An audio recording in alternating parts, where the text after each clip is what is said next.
porque estamos cansados de ver cómo el presidente de la ciudad autónoma, en calidad de presidente de la mesa, usa y abusa de sus funciones para interceder en los debates, para entorpecerlo, para pararlo, en definitiva, para influir desde esa doble posición en el debate parlamentario.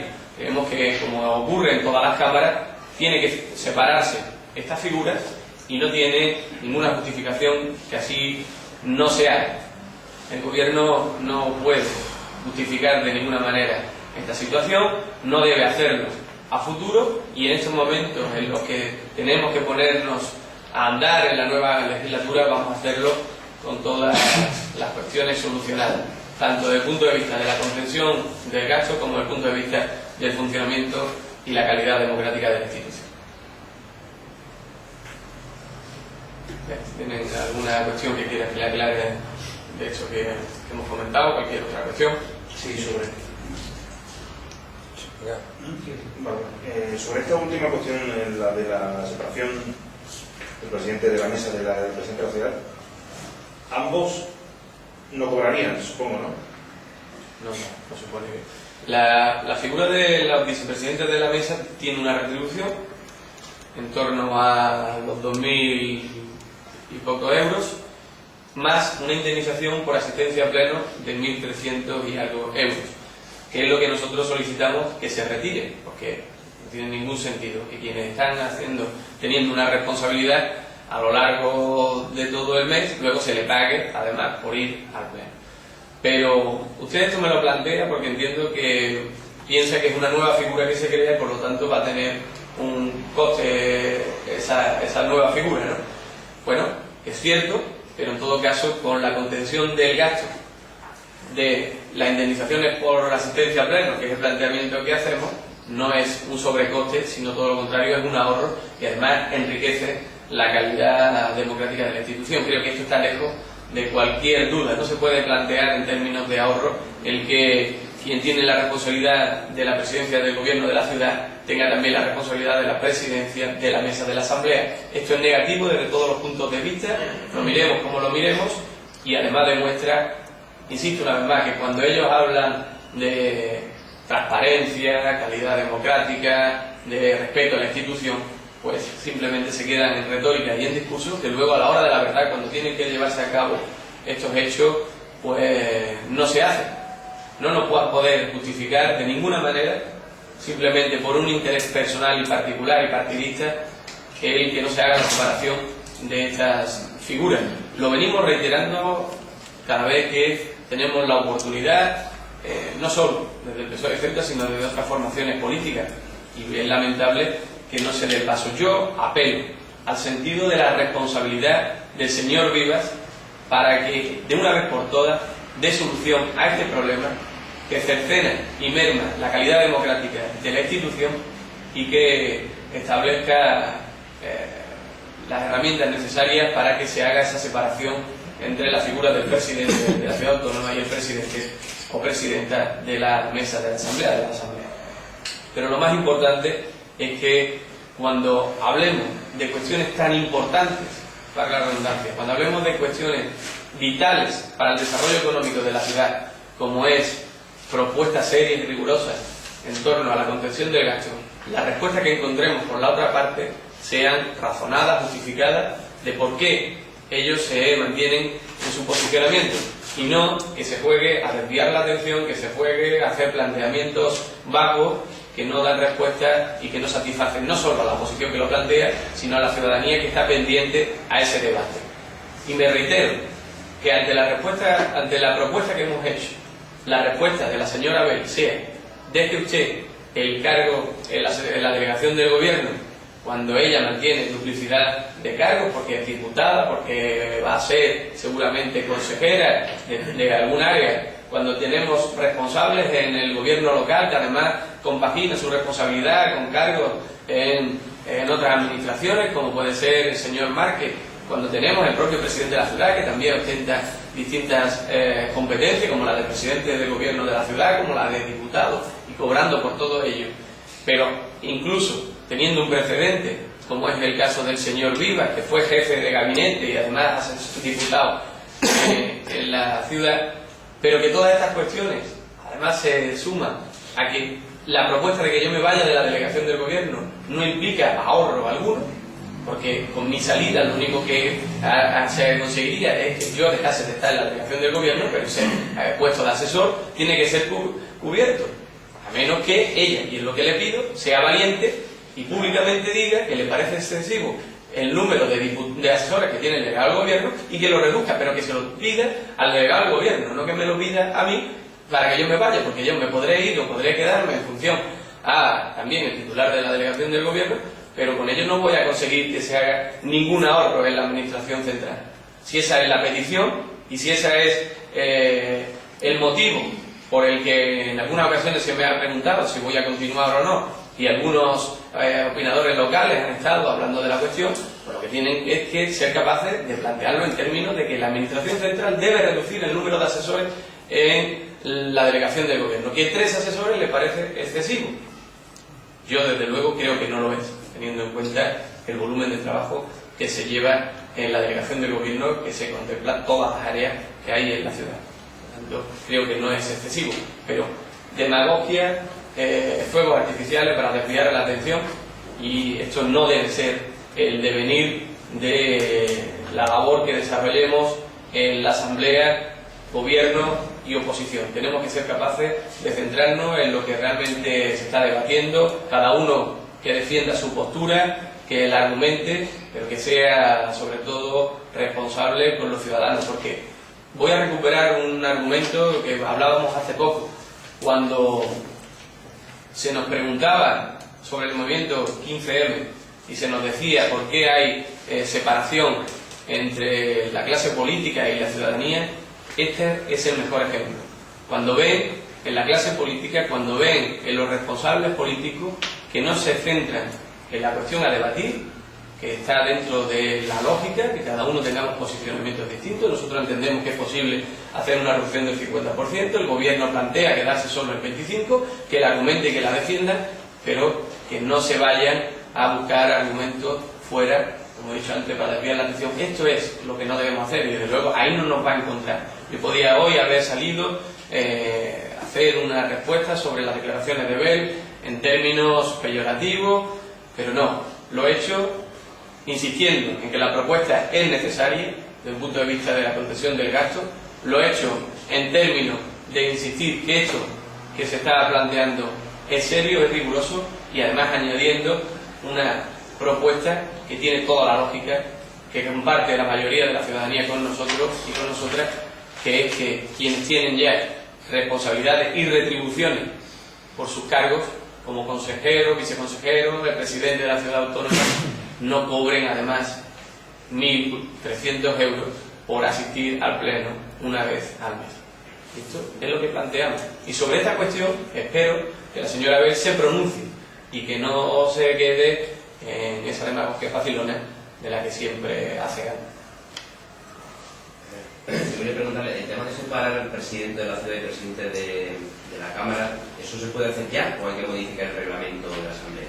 Bueno, en todo caso, el Pleno de la Asamblea tiene potestad para modificar el reglamento y hacerlo como medida rápida, ¿no? Por lo tanto, es fácil, es una cuestión que es fácil de acometer. Lo único que hace falta es tener la voluntad política para llevarlo a cabo. Yo estoy convencido que quienes nos acompañan en la oposición no van a tener ningún inconveniente, porque además ha sido una cuestión que también ellos han reiterado en algunas ocasiones, y lo único que resta es que, por eso decía antes, apelando a esa responsabilidad de la que siempre dice en su discurso el señor Vivas, lleve a cabo y lleve a efecto esta medida. Lo pido sinceramente, creo que es mucho mejor así. Damos una imagen también mejor a la ciudadanía, pero sobre todo ganamos en calidad democrática y en el desarrollo de las sesiones plenarias. Por lo tanto, no tiene justificación que no se haga. ¿Cómo se efectuaría esa selección de esta persona y si tendría que ser alguien de la Asamblea? Eso le corresponde a quien ahora va a decidir las vicepresidencias de la mesa. Por lo tanto, se hará como se tiene que hacer en el Pleno de Constitución, se hacen las propuestas y se votan por parte de los grupos parlamentarios. El grupo parlamentario mayoritario hará sus propuestas y por lo tanto se entiende que la sacarán adelante porque tienen esa mayoría en el voto, ¿no? Pero le corresponde a cada grupo parlamentario hacer las propuestas, igual que vamos a hacer las propuestas para la presidencia de la ciudad autónoma. En ese procedimiento es cuando se debe dirimir, y por eso el aprovechar estos días para hacer todos estos planteamientos. No hemos ido de vacaciones, no nos hemos tomado un fin de semana largo para descansar. Nosotros, desde el día siguiente de la celebración de las elecciones autonómicas, estamos planteando cuestiones que van a mejorar la situación de la ciudad autónoma en su economía y en su transparencia y democracia interna en las instituciones. Por lo tanto, ahora tenemos que ser capaces de llevar a cabo estas cuestiones y que el gobierno oiga a la oposición, que la oiga con sinceridad, con respeto, y que no se cierre en banda para defender sus cuestiones partidistas, que la oiga porque tenemos esa voluntad de hacer que Ceuta se desarrolle y mejor. Una de las cuestiones que llevaba este fin de semana en su viaje a Madrid era tratar la situación de las personas que no fueron admitidas en la militancia en el año 2008. No sé si han tenido ya respuesta y en qué sentido ha sido esa respuesta. Bueno, pues la cuestión es que va a haber una revisión de las situaciones de cada uno de los demandantes de afiliación y que quieran reiterar esa afiliación. Por lo tanto, es una decisión individual, es una cuestión individual uno a uno sobre quienes reiteren esa voluntad de volver a militar en el PSOE de Ceuta. Debe acompañar a esa solicitud un informe del secretario general del partido y por lo tanto, bueno, pues ese es el procedimiento. Yo lo he dicho siempre, cuando fui elegido por las compañeras como secretario general del partido después de la Asamblea Constituyente, me marqué esa hoja de ruta de forma priorizada en cuanto a objetivos, pero que tenía muy claro desde ese mismo momento. El primero era revitalizar y fortalecer al partido. El segundo objetivo, quizá el más importante, era tener unos resultados electorales que nos situaran que nos marcaran en una situación de progreso, de avance, como ha ocurrido. Y el tercer objetivo era dar solución a una cuestión que, si bien ya no tiene ninguna repercusión interna, pues estaba pendiente de ser solucionada o de darle respuesta en algún sentido. Y eso es lo que he hecho, aprovechando el viaje a Madrid, a hablar con el secretario de organización sobre esta cuestión, y el punto acordado ha sido que cada una de esas afiliaciones que se reiteren de forma individual y a petición del propio interesado, pues serán estudiadas también de forma individual por la Comisión Ejecutiva Federal, toda vez que vaya acompañada de un informe del secretario general.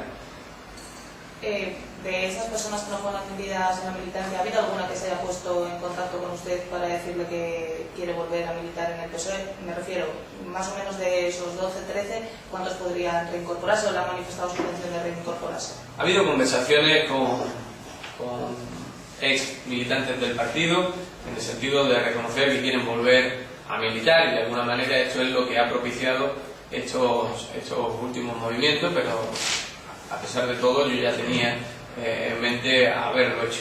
No voy a pronunciarme sobre los nombres porque, como saben, la afiliación es algo en un partido político individual e íntimo, por lo tanto yo no debo hablar sobre la militancia de nadie. En todo caso, cada uno es libre de hacerlo público o no, si milita en un partido o en otro.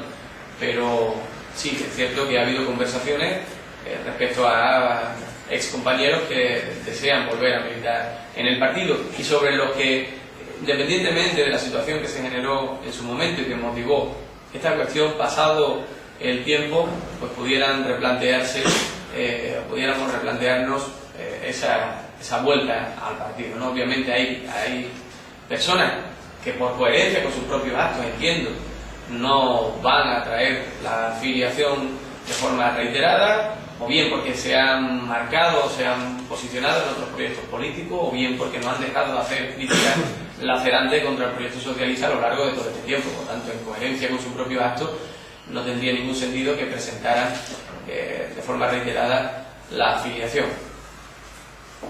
¿todas las personas que lo presenten van a contar con el informe favorable del presidente regional? Creo que me he pronunciado con claridad sobre esta cuestión.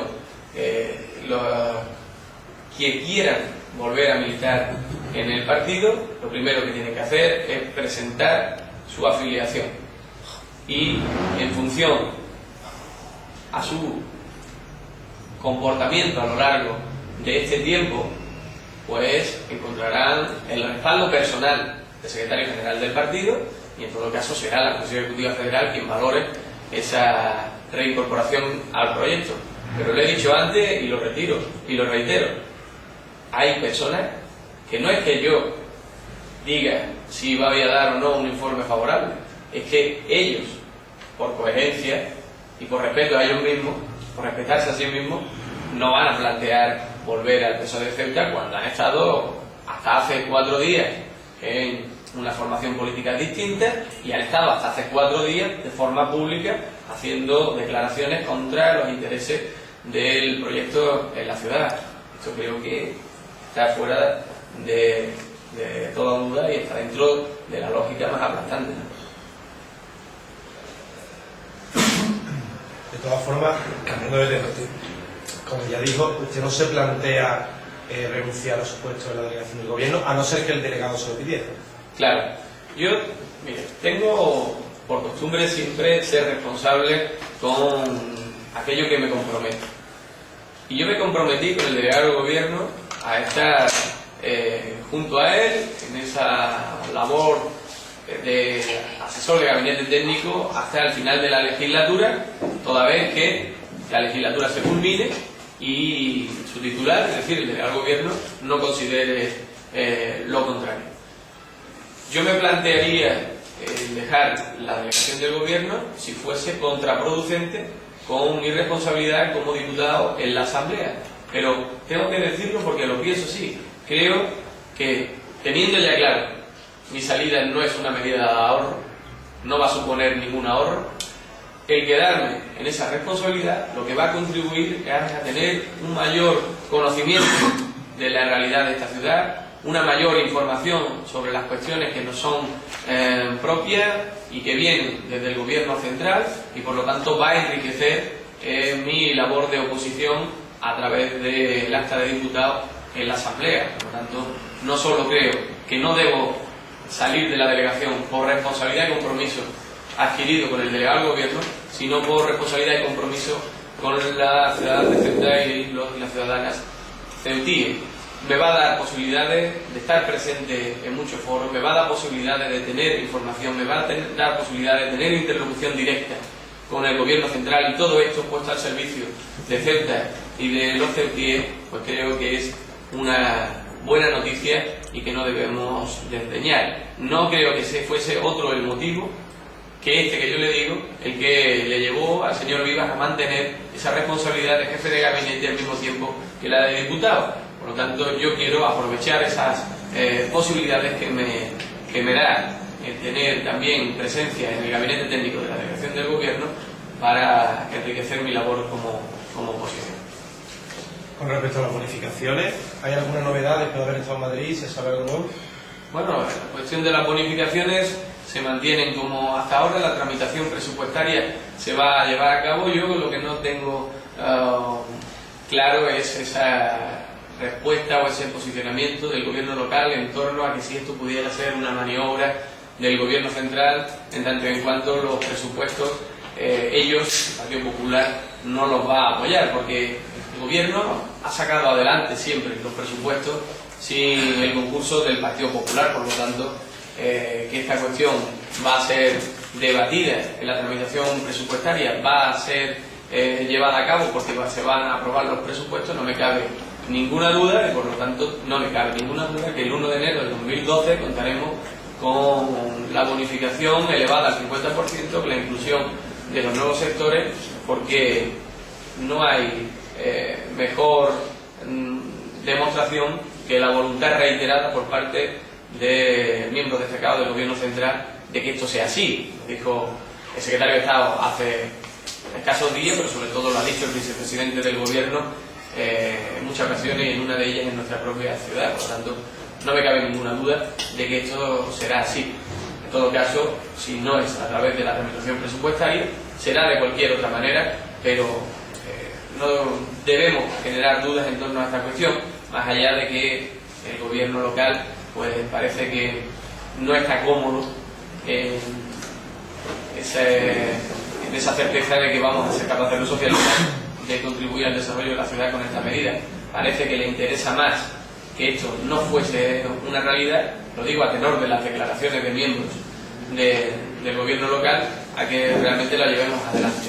Generar dudas no tiene ningún sentido, sobre todo cuando ha sido una medida que nació del consenso y que estábamos todos a una. Por lo tanto, lo que hay es que seguir contribuyendo a que esto salga adelante. Lo que pasa es que, claro, la responsabilidad en el gobierno, en la oposición y en el Partido Popular brilla por su ausencia. No han sido responsables a lo largo de toda la legislatura, cuando había que hacerlo y serlo, con cuestiones económicas para el país, apoyando las medidas que teníamos que tomar, y por tanto no van a ser responsables tampoco ahora apoyando esta medida en el Congreso. Pero bueno, que no tengan duda, que no tengan miedo los ceutíes y que tampoco tenga duda ni miedo el gobierno local, porque esta medida la sacaremos adelante y los presupuestos también. Respecto al tema, volviendo al tema anterior, con respecto al tema de la afiliación, ¿desde cuándo pueden presentar? Desde ya, o sea, desde el momento que lo estimen oportuno. ¿Hay un plazo para poderlo hacer? No. La afiliación, digamos, de estas personas sigue el mismo cauce, con la excepción de que tiene que ser revisada que cualquier otra persona. El partido, el PSOE de Ceuta, está abierto a la afiliación de cualquier persona que desee hacerlo en el momento que lo desee. Por lo tanto, la ficha la presentarán en la sede cuando lo crean oportuno. En este caso concreto hay una peculiaridad, y es que hubo un momento y un motivo en que se le negó la afiliación. Creo recordar que en aquella carta se le decía algo así como que no era pertinente en estos momentos, y por lo tanto hay que revisar esa situación pasado el tiempo. Y yo le voy a decir, y con esto creo que zanjamos el tema, cuando uno tiene la responsabilidad de dirigir una formación política, un partido político, tiene que hacerlo con fortaleza, pero también con generosidad y con flexibilidad. Y yo ejercí la fortaleza cuando había que hacerlo, porque la prioridad era revitalizar el partido y afrontar con el máximo de garantías unas elecciones autonómicas. Pero cumplidos estos dos objetivos, ahora toca ser flexible y ahora toca ser generoso. Y ahora podemos volver a plantear la afiliación de quienes están reiterando su interés de volver al partido. Y la única cuestión que va a separar la posibilidad de volver o no será las actuaciones personales que hayan mantenido a lo largo de este tiempo, desde el momento en el que nos refundamos hasta el día de hoy.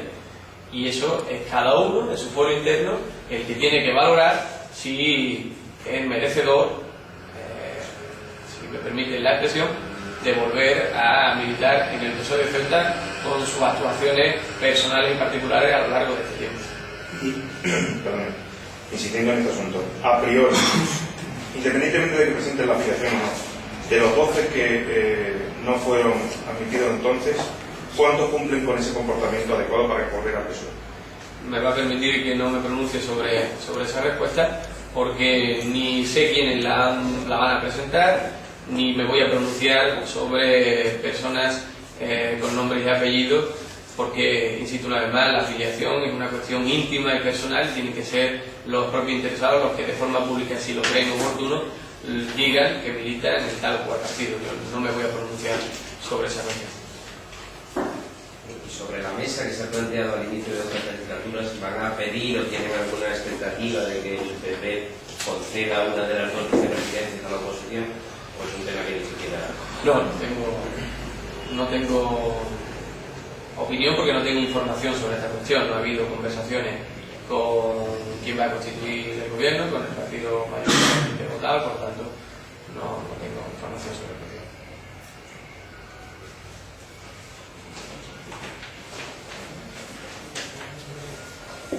Muy bien, si no tienen ninguna pregunta más, muchas gracias, que tengan buen día.